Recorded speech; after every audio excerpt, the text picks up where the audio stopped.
So I guess we'll go ahead and get started. Welcome to Primary Care Lecture Series. The talk today is cannabis, the science of cannabis, and our lecturer is Dr. Abrams. He is the Chief of Hematology and Oncology at San Francisco General since 1983. He's been on the forefront of HIV/AIDS research and treatment. He has done some of the very important first research on HIV neuropathy and the use of cannabis in treating that. And he continues to do a lot of research in every area of oncology and cannabis. He's also currently the Director of Clinical Programs at the Osher Center for Integrative Medicine at UCSF Medical Center Mount Zion, where he does integrative medical consultations for cannabis patients, or for cancer patients, involving a multidisciplinary approach to dealing with that cancer. And so today we have Dr. Abrams. I just want to give thanks to Fred Garner and the Society of Cannabis Clinicians for helping to provide the food and support our speaker. Just want to give them a thanks. Thank you. Thank you, Rolando, and thank you, Fred. And it's nice to be here. I would like to talk a bit about the use of marijuana as medicine. It's an old medicine, and we're learning more really how old it is, actually. We've felt that it's been in use in China and the Indian subcontinent for thousands of years, but recently Ethan Russo published a paper about a tomb that was found in western China with a Caucasian shaman apparently buried with quite a bit of female flowers of the cannabis plant. And it was still well preserved, and they analyzed it, and it is very much like cannabis that we have today. And the fact that it was only female flowers suggests that they knew that it had medicinal qualities, and they speculate that it was used either as medicine or for divination. Again, probably originating in China, then moving to the Indian subcontinent. Cannabis was first introduced into Western medicine in the 1840s by W.B. O'Shaughnessy, who was a surgeon for the British East Indies Company. And while he was in India, he appreciated many benefits of the use of cannabis as medicine. It was ultimately reported to be Queen Elizabeth's favorite treatment for her dysmenorrhea. The putative actions at the time were analgesic, sedative, anti-inflammatory, antispasmodic, and anticonvulsant. And in the early part of the 20th century in the U.S., many different drug companies had cannabis extract preparations. This one is from Park Davis, but also Eli Lilly, Wyeth, and Sharp and Dome also had their own cannabis preparations. The interest, however, in the use of this whole plant compound as a medicine began to decrease in the early 1900s with the availability of agents that actually targeted just one of the indications for which cannabis was recommended. And the real death knell to the use of cannabis occurred in 1937 with the introduction of the so-called Marijuana Tax Act by Harry Anslinger, shown here. Harry Anslinger was a prohibitionist, and when prohibition ended, he felt he needed something else to sort of champion. He was also a racist, and he was afraid that the use of cannabis in Latin American and African American jazz musicians would lead to increased crime and mental health in the United States.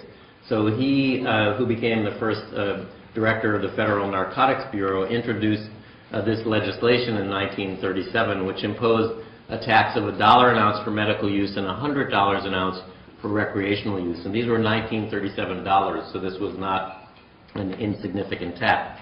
Now, interestingly, the American Medical Association stood virtually alone in opposing the Marijuana Tax Act because, number one, they believed any objective data regarding the harmful effects of cannabis were lacking, and that the act would impede future clinical investigations, which it certainly did. Ultimately, cannabis, which is what physicians were calling it at the time as opposed to marijuana, was removed from the U.S. Pharmacopoeia in 1942. Up until that time, however, physicians could write prescriptions for cannabis for patients. In 1942, also, the LaGuardia Commission issued its report. Fiorella LaGuardia, the mayor of New York, brought together a group of scientists to investigate whether the claim that cannabis use would increase mental illness and crime was valid, and in fact they concluded that this was a safe and effective medicine and there was no evidence of increased crime and mental illness. Approximately every 10 years, a government mandated investigation into cannabis as medicine is put forth. The last one was in 1999, the Institute of Medicine report, Marijuana as Medicine, and they all basically come to the same conclusion, that it's a useful medicine, but they're largely ignored. In 1970, with the Controlled Substances Act, cannabis got scheduled in so-called Schedule I. Schedule I drugs have a high potential for abuse and no accepted medical use. Schedule II drugs, contrary, are drugs that also have a high potential for abuse but have an accepted medical use, and we could write for them with our controlled prescription pads. The substances that cannabis keeps company with in Schedule I are heroin, LSD, etc. Most recently, GHB has been added. So when I first got interested in studying marijuana as a medicine, colleagues would say, gee, you know, Donald, what we do now is we don't smoke plants for medicine, and we sort of isolate, you know, the active moiety and put it in a capsule, and, you know, the Western pharmaceutically dominated paradigm of what a medicine is. And they said, well, how do you know what's working in this plant that has over 400 chemical compounds? And that, you know, that's a plus and a minus. Actually, it was my interest in cannabis as medicine as I became a student of this and became so appreciative of the power of this plant as a medicine that ultimately led me to basically change my career by taking the 2-year program in integrative medicine at the University of Arizona as a distance learning fellowship, because I was so interested in plants as medicine, spurred on by cannabis. And so now what I do is integrative medicine with cancer patients. But again, in Chinese medicine, for example, there are many herbs that are used still in their natural form, and if you extract a single active moiety from the whole stroma of the herb itself, you take it out of its context, and it could increase the toxicity and decrease the efficacy. So we know that the highest concentration of the bioactive compounds in cannabis is in the resin exuded from flowers of the female plants, and the main psychoactive component is delta-9 THC. But now it's felt that there are at least 70 other cannabinoid compounds that are identified in the plant itself, and delta-8 THC, for example, has been investigated by Raphael Mechoulam, a cannabis chemist in Israel, and it has been found to have good activity as an antiemetic in children with cancer receiving chemotherapy. Again, it's not present in our commercial available delta-9 preparation, but it is in the plant. Cannabidiol is something that we'll hear more about as time goes on, as cannabis therapeutics are advanced. But these are just names of some of the other non-delta-9 THC cannabinoids that may be present in the plant. And again, these secondary compounds may enhance the beneficial effects of THC and also reduce some of the adverse effects. Anxiety, the drying, and the immune suppression, if there is any, may be modulated by the other components. And those are just the cannabinoids, but the terpenoids and flavonoids, which are present in the plant, may also have beneficial clinical activities. So over the past 30 years, there has not been a lot of research done on marijuana as medicine because it's been, you know, put in Schedule I, and it's very difficult to do research. But many basic scientists have learned a lot about how cannabis works in the human body, and we now know that there are 2 receptors that have been identified, the CB1 receptor and the CB2. And these are coupled to G proteins and inhibit adenylyl cyclase. The central nervous system responses are predominantly mediated by the CB1 receptor, which has its largest concentration in the basal ganglion and cerebellum. And just to point out that the CB1 receptor is one of those 7 transmembrane receptors that are so important in biological, biochemical, and molecular biology of functioning. And activation of the receptor causes many different changes that lead to differentiation and change in cell function. This is just an example in the deep orange in this rat brain, shows the highest concentration of the CB1 receptor. Cannabinoid receptors are present in every animal species down to sponges. And so recently we went to an International Cannabinoid Research Society meeting which suggested cannabinoid receptors may be present in unicellular organisms. Now, why would all these animals have cannabinoid receptors? They're not meant to be smoking marijuana. I'll talk about that in a second. Let me just say that the CB2 receptor, I say it's not expressed in the brain, but again, at a recent meeting of the International Cannabinoid Research Society, there is some suggestion that it may be expressed in the brain. But this receptor was originally described in the macrophages in the marginal zone of the spleen, with the highest concentration in the peripheral blood in the B lymphocytes and natural killer cells, suggesting that this receptor may have something to do with immune response. So the receptor, why do all these animals and humans have these receptors? The answer is, like endorphins, we also make our own endogenous cannabinoids called the endocannabinoids. And the first one of these that was identified again by Raphael Mechoulam, the Israeli cannabinoid chemist, was called anandamide, from the Sanskrit word for bliss. And anandamide and the other endocannabinoids, most convincingly 2-AG, those are the two endocannabinoids, they complex with the cannabinoid receptor and then affect change in the cells. So why do we have endocannabinoids? I don't think anybody knows, but the best lay sort of explanation that I've read is by Michael Pollan, who wrote a book called The Botany of Desire. And he describes 4 plants that we think we've mastered, but he suggests that the plants have mastered us to make them better. And he suggests that we have endocannabinoids to help us forget things.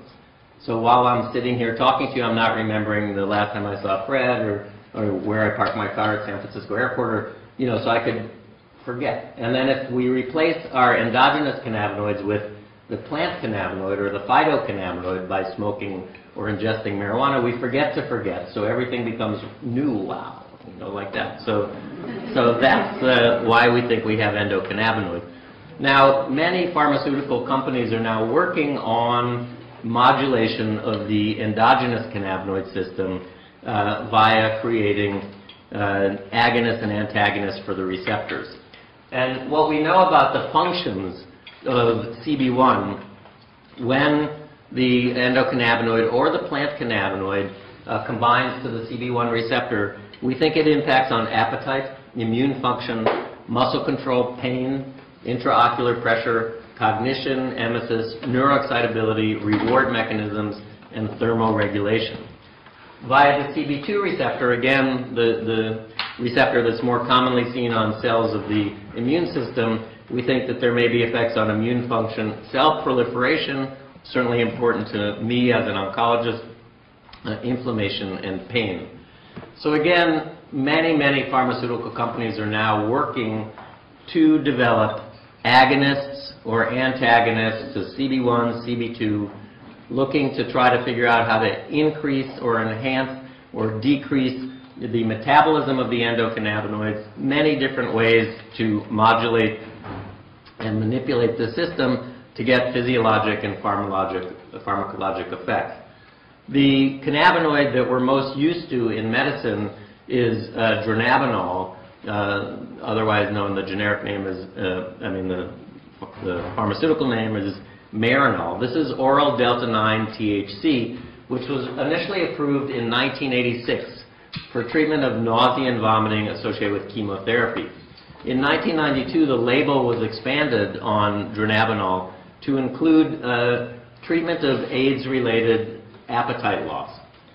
You guys are all too young to remember, but in 1992, before we had effective antiretroviral drugs, the largest, second most common cause of death in people living with HIV after pneumocystis pneumonia was the AIDS wasting syndrome. These patients couldn't eat, they had fever, diarrhea, they lost weight, they became skeletal like concentration camp victims. The first drug that was approved for the treatment of this disorder was Megace. But the second drug was dronabinol. However, if you look at this advertisement carefully, because you need to have truth in advertising, you can see that in placebo-controlled studies, dronabinol did not actually lead to an increase in weight, but it led to an increase in appetite in these patients with HIV. But it was approved for political reasons, I think, mainly. And we started to give our patients in San Francisco and elsewhere with AIDS wasting syndrome, again, prior to the available effective antiretroviral drugs, this oral THC. And the patients actually complained about it and said, I don't like it. It takes a long time to work. If I'm taking it to increase my appetite, the peak plasma concentration actually in research that we did occurs 2.5 hours after it's taken by mouth. And it lasts for a long time with a terminal half-life of 20 to 30 hours. But what you get, if you look at the pharmacokinetics, you get a very slow rise to a low peak that lasts for a long time.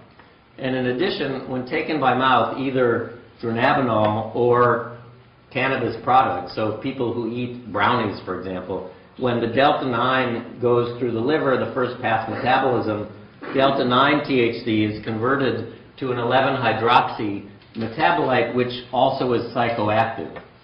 So people who take Marinol or eat brownies, for example, often say that they get more of an effect than a sedating effect, if you will, than if they smoke.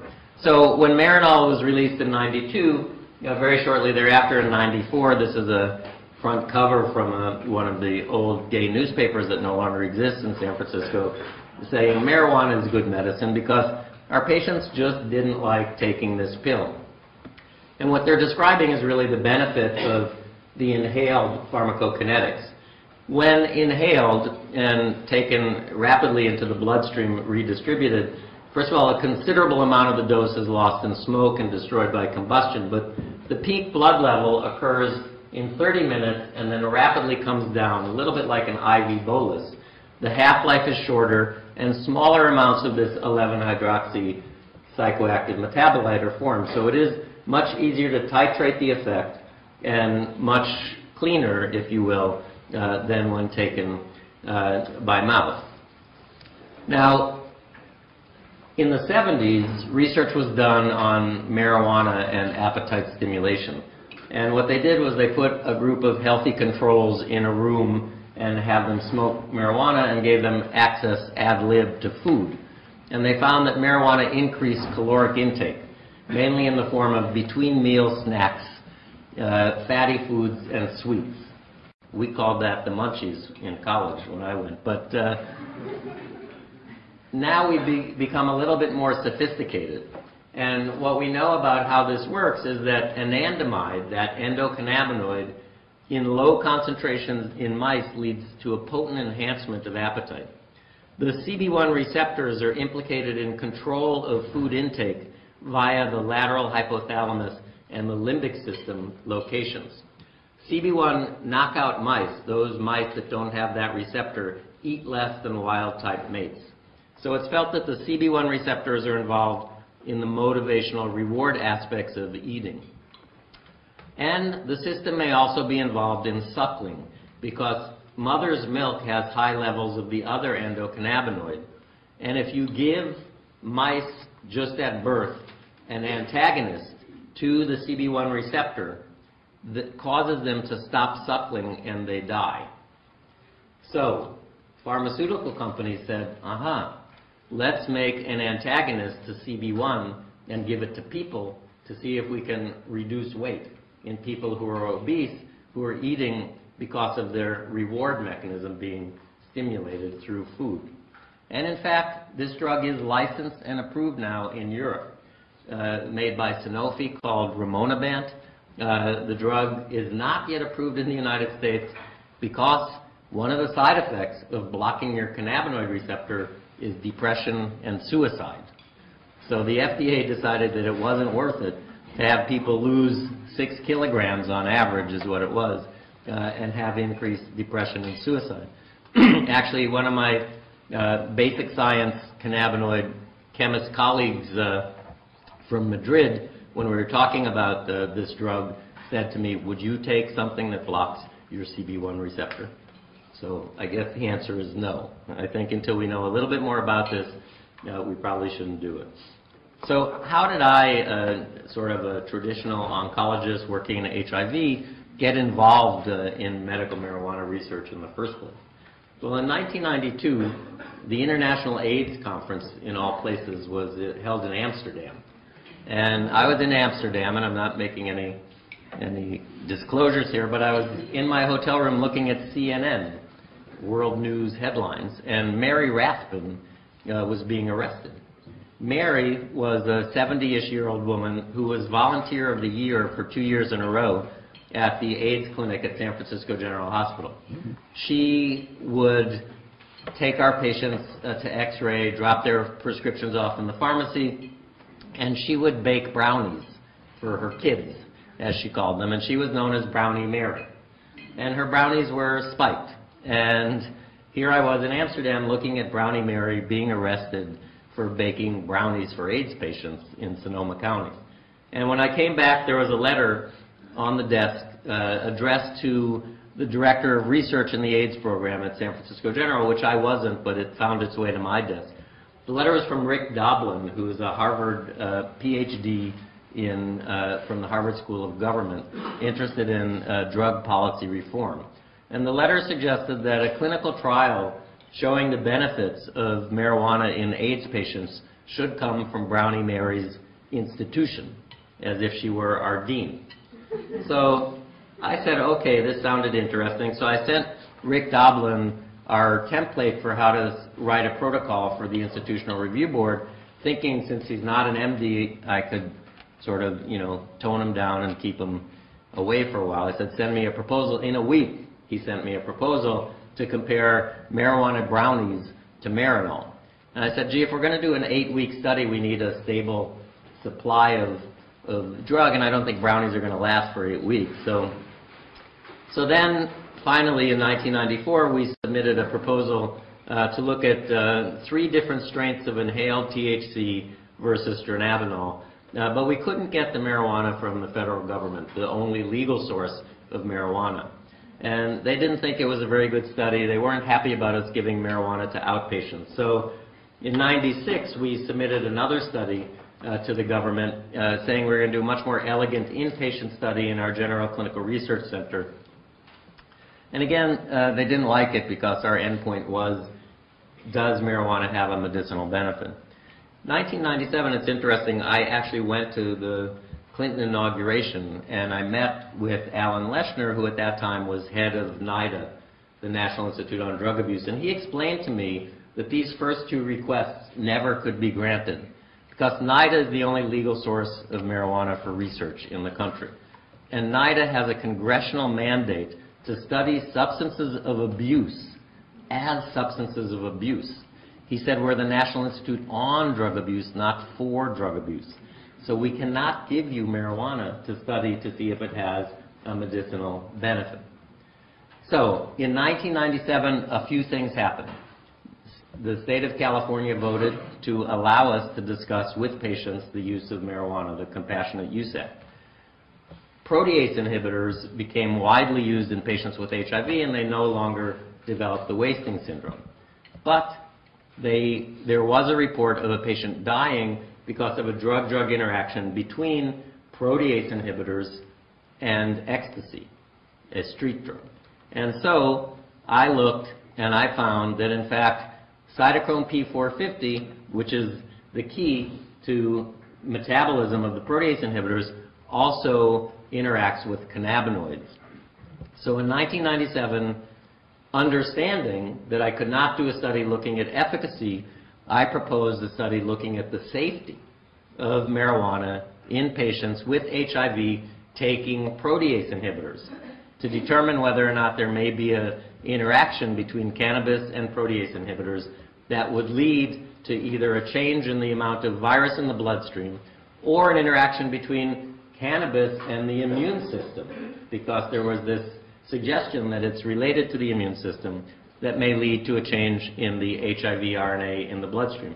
This was a 25-day inpatient study in our General Clinical Research Center. We enrolled 67 people, and we ultimately analyzed 62 who completed the study. We had three arms. We had a group smoking the government's finest 3.6% THC cigarette 3 times a day, a group that took dronabinol 2.5 milligrams 3 times a day, and a group that took dronabinol placebo. The primary endpoint was change in viral load over 21 days of exposure to the study drug, and you can see that there was no change. Other things we looked at were change in the CD4 cells, the cells, as you know, that become destroyed by HIV. And in a 3-week period, both the marijuana and the dronabinol subjects increased their CD4 cells by about 28 to 29 cells, where in the placebo group, they only increased 1 cell. The difference at 21 days was not statistically significant between 1 and 29, but if we did a so-called repeated measures analysis, where we looked at data that also came on day 7 and 15 and 21, then we had, or 7 and 15, then those differences were statistically significant. The CD8 cytotoxic suppressor cells, which fight viral infections, were clearly increased in the marijuana group compared to placebo, but not in the dronabinol group. And actually, the dronabinol people were interested in using our data to go back to get a different indication for dronabinol, because this study showed that compared to placebo, the dronabinol recipients gained 3.2 kilograms in 21 days, whereas the placebo group gained 1.1 and the marijuana smokers gained 3 kilos. So clearly, the cannabis did lead to weight gain in these patients. The study, however, was not powered for weight gain as an endpoint, so it was too small for them to take. So there's only so much safety studies of cannabis that you can do before you really want to study, does it work for anything? Because the opponents of cannabis still, to this day, say there's no evidence that it has any medical benefit for any condition, hence it remains Schedule 1 instead of being in any other schedule. Now, you have to think back to the days when California had a surplus in the budget. And Senator John Vasconcellos suggested that $3 million a year for 3 years be put aside to study the medical use of marijuana as a medicine. And established was the University of California Center for Medicinal Cannabis Research, the CMCR, which was basically there to fund clinical trials looking at the effectiveness of smoked marijuana. NIDA worked out a deal that as long as they weren't funding the research, and because they are the only legal source of marijuana, they would provide marijuana for studies that were favorably peer-reviewed and that the CMCR said that they would support. So the first study that our group did, and all of our studies are done at San Francisco General Hospital, which is a hospital very similar to this one, where we do have a general clinical research center and inpatient unit. The study that we did after our safety study, where we demonstrated that we could safely give HIV patients on protease inhibitors cannabis without disrupting their pharmacokinetics or their viral load, we knew that HIV neuropathic pain was difficult to treat. Patients told us that marijuana seemed to have some benefit, and there was some evidence in a preclinical animal model of peripheral neuropathy that cannabis may be effective. The preclinical model is the rat tail, the hot plate test. You put a rat's tail on a hot plate, and how long it can stay there sort of is a marker for neuropathic pain. So they found that rats could keep their tails longer on the hot plate when they're exposed to cannabis. So we decided to do a more human-type traditional study that was ultimately published in Neurology in 2007. This was a randomized placebo-controlled trial of cannabis in patients with painful HIV-associated sensory neuropathy.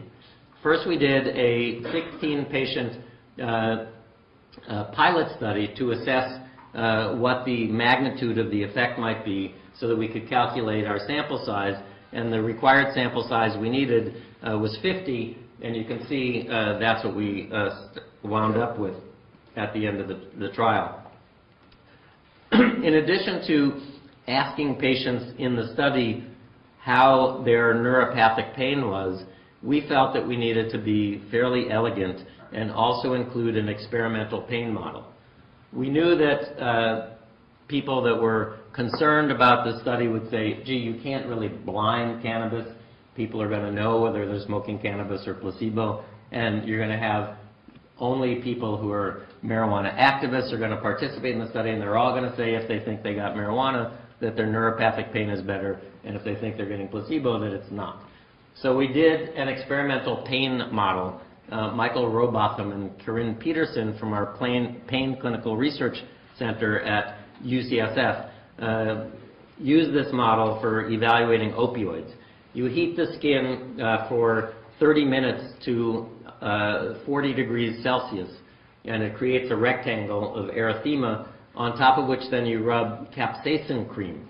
And this creates an area of hyposthesia and allodynia around this rectangle, which you measure out with the patient looking over here. You use a brush or a foam pad and you ask them where it changes.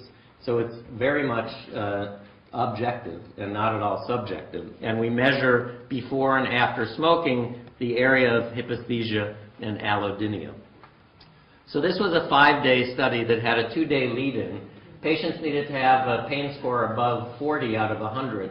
They came in at 60. After the 2-day lead-in, being off their feet, not doing stuff around their house, their pain dropped a little. But after smoking the cannabis, you can see our endpoint was the percent of patients whose pain is reduced greater than 30%, because my pain colleagues feel that 30% is a good threshold. And you can see that the pain this is the placebo group, and this is the cannabis group, and we had a significant reduction in pain. And these are the also looking at the areas in the experimental pain model. The placebo group didn't change, and the cannabis group did. So we had correlation between the experimental pain model and the patient's chronic neuropathic pain, which led us to conclude then that smoked cannabis is an effective treatment in patients with painful HIV-related peripheral neuropathy, also effective in attenuating the central sensitization produced by standardized experimental pain. And in fact, when we calculated the number needed to treat, the number needed to treat was about 3.6. 3.6 people needed to be treated to get 1 to have a response. That's the same as gabapentin in HIV neuropathy. Now, we didn't compare gabapentin to smoked marijuana in this study, but from other studies of gabapentin, the magnitude of this pain reduction is similar to what's seen in the current standard of care.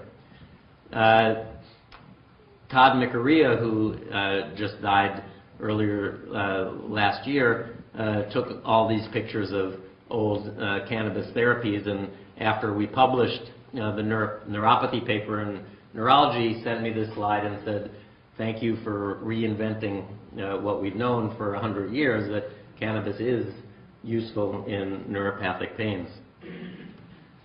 Cannabinoids in pain are probably I told you what the endocannabinoids are to help us forget, and Michael Pollan in his second book he wrote, The Omnivore's Dilemma, describes sort of being a hunter and going out hunting for an animal and how he just stand very still, hold the gun in this awkward position, and develop all these pains, and postulates that animals that are predators, that's probably why they have endocannabinoids, so they can hunt effectively and forget that they have pain. So there is this link between the analgesic system and the cannabinoids, and elevated levels of the CB1 receptor, like the opioid receptor, are found in areas of the brain that modulate processing of noxious stimuli. We also think that the CB1 and CB2 agonists have peripheral analgesic actions, and cannabinoids may also have anti-inflammatory effects. The analgesic effects of cannabinoids are not blocked by opioid antagonists, so they have different pathways. Cannabinoids interact with the kappa opioid system in production of pain relief. The analgesic effects of opioids are mediated by other receptors, but they may be enhanced by the cannabinoid effects. In mice and rats, THC greatly enhances the analgesic effects of opioids in a synergistic fashion, so more than additive. So there is a possibility that cannabis can allow patients on opioids to take opioids for longer periods of time at a lower dose. So, currently we're doing a study, which we're just about to finish, where we're evaluating cannabis on blood levels of prescribed opioids. We're enrolling patients with pain who are taking MS-Contin or OxyContin, and we're evaluating the impact of 5 days of cannabis on the levels of the opioids in their bloodstream. Now again, this is NIDA funded. So you would think that what I really want to know is the impact on their pain, but it's NIDA funded. So I cannot study the beneficial effects. So I'm just doing an interaction, a pharmacokinetic interaction, like my first NIDA funded study. Now unfortunately, now that I know a little bit more, I may not see a change in the plasma opioid levels because the action might be intracellular. But I'm doing pharmacokinetics. But I'm also asking these patients, as they're in our GCRC, hey, how's your pain today? And it's very dramatic. And again, you can't read this too well, but this is cannabis and morphine in one of these sharpened dome products, which I think it's poison because it actually has chocolate in it. That's probably why they call it poison. So, as an oncologist, the symptoms that I have to deal with in my cancer patients are numerous and well known to all of you. Weight loss, cachexia, early satiety, anorexia, moderate to severe pain, anxiety or depression, and nausea and vomiting. Now, in the 70s, Jimmy Carter was president, and he was a bit lax, as they say, on drugs compared to some of the people that have followed. And young people in the 70s got cancer, unfortunately, if they got Hodgkin's disease and they were smoking marijuana. And their oncologists only had compazine to prescribe for nausea. We didn't have what we have today in our armamentarium. And that's how we learned that cannabis is a useful antiemetic for patients taking chemotherapy, through anecdote. But in randomized trials, oral THC was found to be better than placebo and equivalent or superior to a compazine. Smoked THC appeared superior to oral.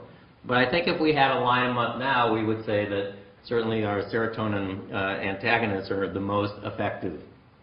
But they don't work for everybody. And so it's good to have other agents in our toolbox. Now, Rick Doblin, who I mentioned earlier, actually published in the Journal of Clinical Oncology in 1991 a survey that he did of members of the American Society of Clinical Oncology, at which time in 1990, 44% had recommended marijuana to at least one patient. And marijuana was believed to be more effective than dronabinol by 44% of these oncologists, dronabinol more effective than marijuana by 13%. So again, in palliative care, weight loss, anorexia, nausea and vomiting, of the antiemetics, only cannabis also increases appetite. Granisetron does not increase appetite. Ondansetron, metoclopramide, they don't. Moderate to severe pain, anxiety, depression, these are all symptoms.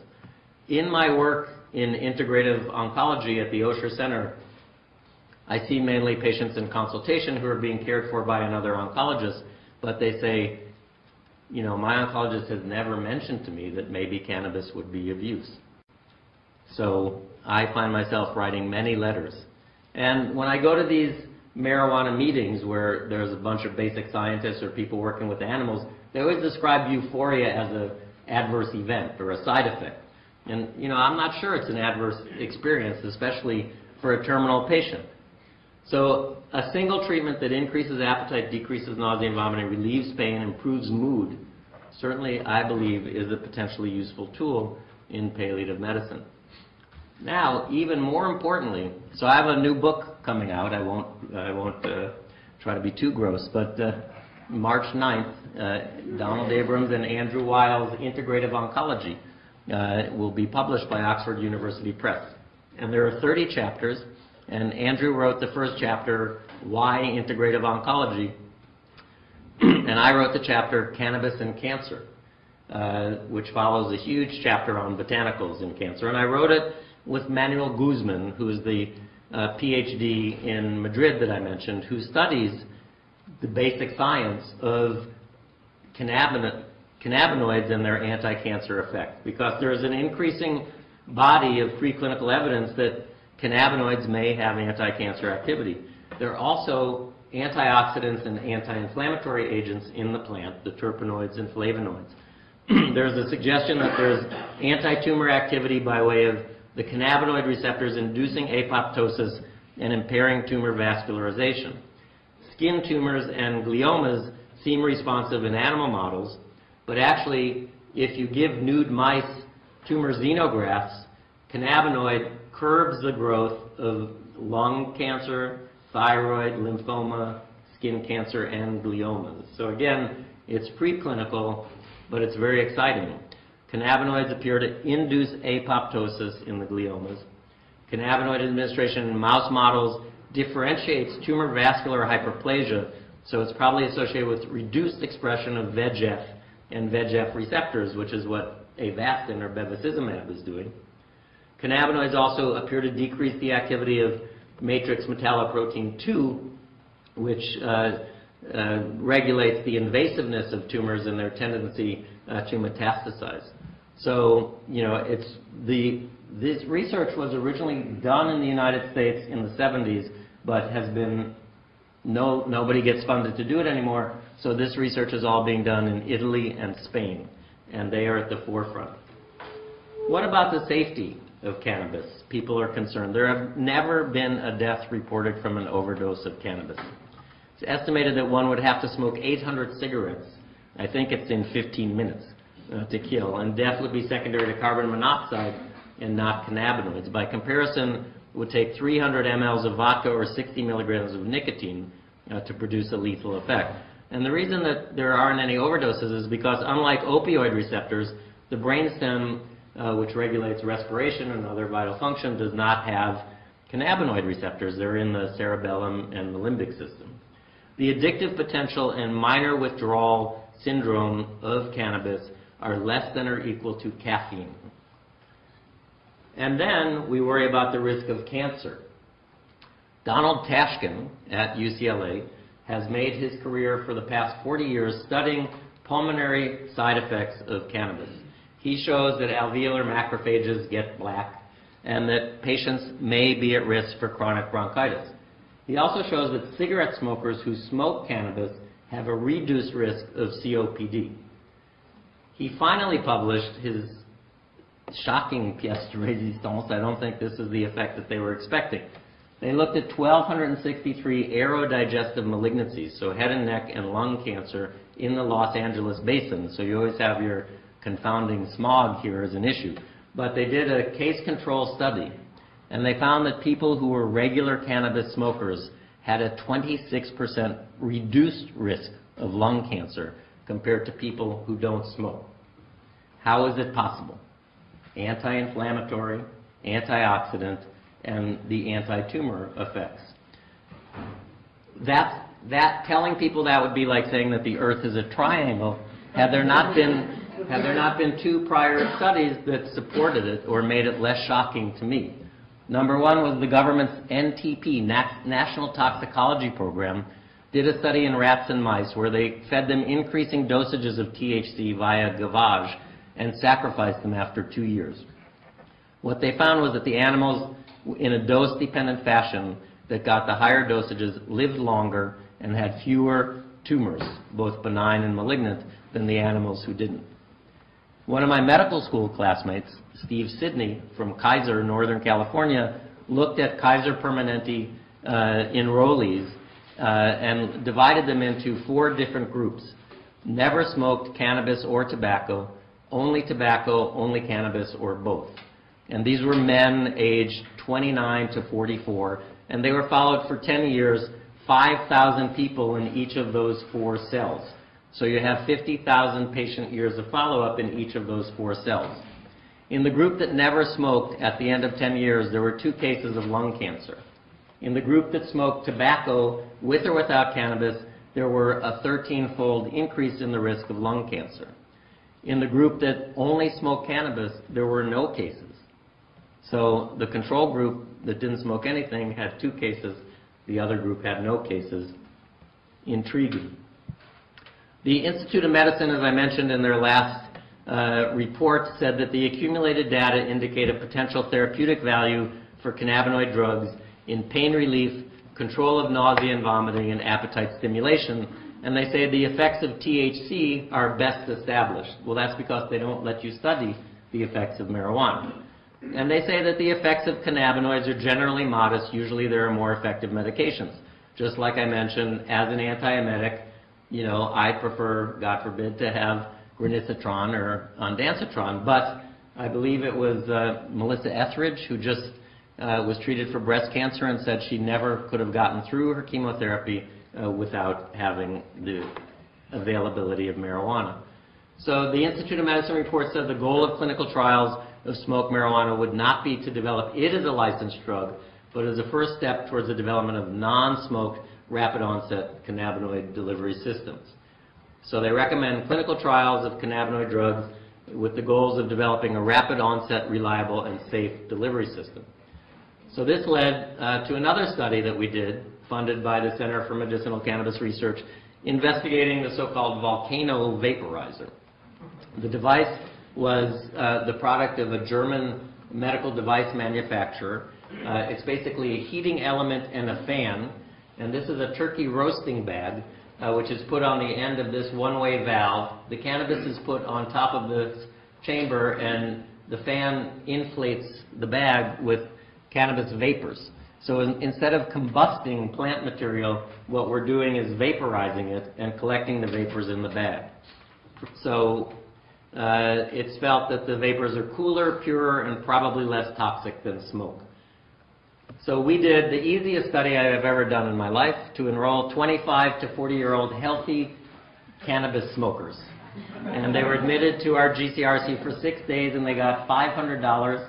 And each day they got a half of 1 of 3 dose strength NIDA cigarettes to either smoke or vaporize. And that was an easy study.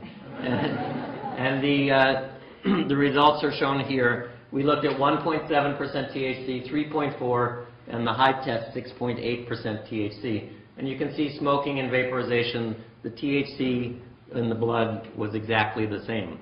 We looked at expired carbon monoxide, which is a marker of noxious gases. And in the vaporizer group, they were flat. And in the smoke group, they went up and came down. So less exposure to noxious gases. One thing that almost didn't get the paper published was we asked the patients to rate their high, and one of the reviewers wanted to know what the absolute values standard was that I used to validate this scale for high. I mean, how do you answer that question? Anyway, you can see that the neuropsychiatric effect was similar in the two groups. So we concluded that vaporization of cannabis is safe and effective. Plasma THC levels are comparable, physiologic effects are comparable, expired carbon monoxide is decreased. And that's why in our current opioid cannabinoid interaction study, we're not looking at smoked cannabis, we're looking at vaporized cannabis, because we do know that people do believe that smoking a medicine is not right. Now let me just remind you about the law as it's been in California for now 13 years, and what our rights are and our protections are as physicians. The law allows for right to possess and cultivate marijuana for medical purposes where medical use has been deemed appropriate and recommended by a physician. It's for use in treatment of cancer, anorexia, AIDS, spasticity, glaucoma, arthritis, migraine, or any other illness for which marijuana provides relief. So huge. I was actually sent to meet with Elliot Spitzer when he was Attorney General of New York before he got impeached or whatever for being governor. And Elliot Spitzer, New York's legislation was going to make medical marijuana available to terminal patients who had no other options. I said, that seems a little draconian to me. Just to remind you, since we just celebrated the inauguration, I dragged up some of these old statistics. Yes, we do live in 2 states, Northern and Southern California, but even y'all down here passed it with over 50%. But in San Francisco, in that year, we had more people voting for medical marijuana than the president. However, this year, Obama had 84% of San Francisco. So The Medical Board of California in their action report said, the intent of the board at this time is to reassure physicians that if they use the same proper care in recommending medical marijuana to their patients as they would any other medication or treatment, their activity will be viewed by the medical board just as any other appropriate medical intervention. Accepted standards should be followed as when recommending any medication. So do a history and a physical, send patients for consultation as necessary, and keep proper records. And they said in this report, if physicians use the same care in recommending medical marijuana to patients as they would recommending or approving any other medication or prescription drug, they have nothing to fear from the medical board. Next line, though, although it could trigger a federal action. So that is not going to happen. If you, as a primary care provider, discuss with your patient that they may benefit from the use of cannabis and say that you will continue to follow them if they choose to use it. That's all. And the one thing that is still a bit bizarre about this law is that you can then not tell a patient where to get it, because that's considered aiding and abetting. So that's the key thing that we need to remember. Nobody's going to go after a resident at a hospital like this writing a letter saying that you will continue to follow a patient in your practice should they choose to use cannabis. And you are denying people an effective medicine if you refuse to write those letters. But you don't know how to dose it. Well, patients are going to figure out the right dose. Dosing of any botanical is always complex because the plant products vary in their potency, containing varying amounts of the psychoactive or the medicinally active components. And it's difficult to standardize a dose of an inhaled medicine. For our clinical trials, we use the Fulton puff procedure. And we have them inhale for 5 seconds, hold for 10, and then wait for 45 before they resume. That's just so we can get a standardized delivery. And then there are individual variation in response to smoking cannabis. Some of it is set and setting. Some of it is prior experience. And I bet you we're going to find out in the future that pharmacogenomics are also going to be a major influence on how people tolerate cannabis. Multiple variables dictate that dosing will be highly individualized. Patient-determined self-dosing model is recommended. A self-titration model is acceptable in view of the plant and host variables and the low toxicity of cannabis. Gabapentin, which I already mentioned, is another example of a drug with relatively low toxicity, probably more than cannabis, but high dosing limits. We start patients with 300 milligrams 3 times a day and say, crank it up until you're taking 3 times a day, or even 4 3 times a day. So we do have this sort of vague dosing. Now, just in ending a little bit more with some, socioeconomics and politics, I was treadmilling at the gym a few years ago, and Lou Dobbs did one of those quick votes. Do you believe the federal government should prosecute doctors who prescribe medical marijuana? And the next day I went on CNN online and I found the answer was 92% said no. And this is consistent with national surveys that found earlier that 75% of the respondents believe patients should have access to marijuana for medical purposes. And that's the same in surveys of physicians. Also, 3/4 believe that patients should have access. If you've gone to change.com or org, I forget which it is, apparently when you're supposed to rank what you think the biggest issues for the administration are, out of the top 5, number 1 and 4 were related to medical marijuana. And the first was that marijuana should just be legalized. This is what the number 1 advice to the Obama administration was. Now, this came from the Bulletin of Cannabis Reform, and it provides data that I think very few people realize, that cannabis is our number 1 cash crop in this country. And the amount of resources that are wasted by having it be an underground market are incredible. And the amount of tax money that we don't have because we're not taxing it is also quite astounding. So making cannabis a legal substance in this country, either as a medicine or just biting the bullet and realizing that it is much less toxic than alcohol and tobacco, look at what we could be doing right now. So, this is the year I graduated from high school. This Life magazine came out. Actually, I'm sorry, it was the year after October 31st, 1969, marijuana, at least 12 million Americans have now tried it. Are penalties too severe? Should it be legalized? The next president, however, was Nixon. And you know he recorded everything he ever said, so this is from Nixon himself.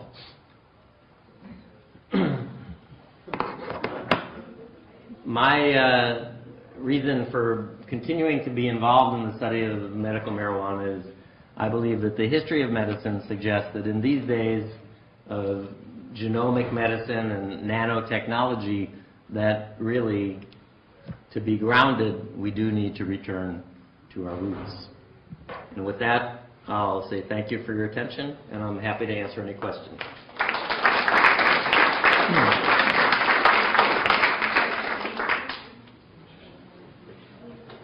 Question? Nothing. Yes. Thank you. Yes? Are there any problems with tolerance the same way that people increase their tolerance to opiates? People who chronically smoke tend to need to smoke more to get an effect. I would say yes. Yes? Are there any studies out showing drug interactions with prescription medications and cannabis much out there?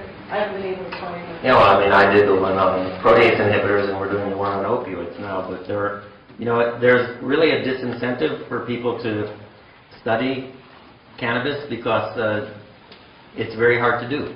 And even if you do an elegant, nice study, it's very hard to get it published. So number one is getting the cannabis. Number two is designing it so that it's a doable study. And number three is getting it published. But, there are others besides ours that are out there. What particular drug are you thinking of? Cardiovascular. Yeah. I did ask that question. Yeah. I doubt that there would be any significant interaction personally. Yes. Are there any samples or letters that doctors can write for to have them charge for medical? Yeah, I'd be happy to send one to Orlando if you wanted to. Just the one I used. Never got me in trouble. Society of Cannabis Clinicians. The Society for Cannabis Clinicians, he said, also has some information. Also normal.